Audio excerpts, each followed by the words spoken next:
Sana wag kayong ma-board.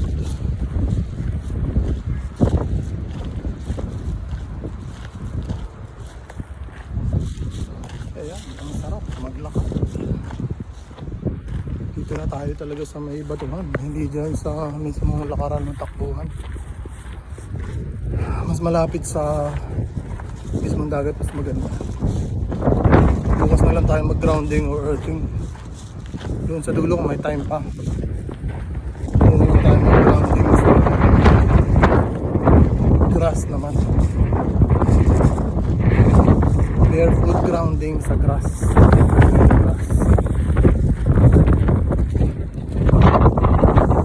Rehydrate muna tayo.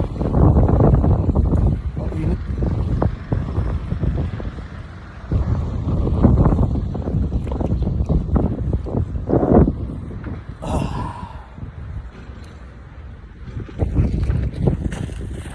Ang bilis ng oras, 9:20 na pala.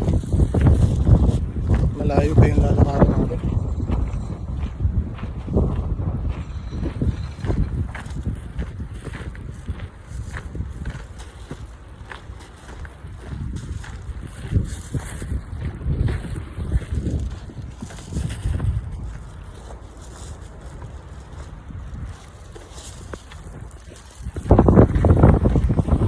Pag nakabilad ka sa araw, dapat mayroon kang sack saka cup.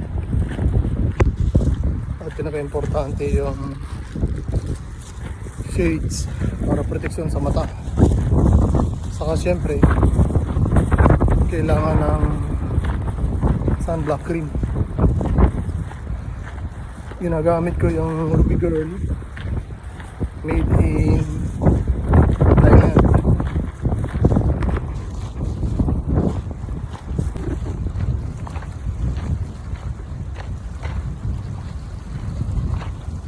Masarap pakinggan yung sounds ng mga alon saka yung hangin.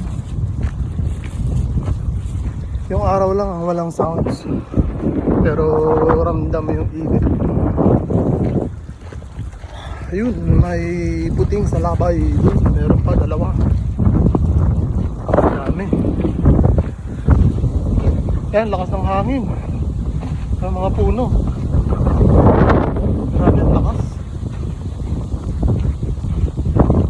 Hello! Nag-exhibition pa yung kalapati. Kalapating matasang lipad.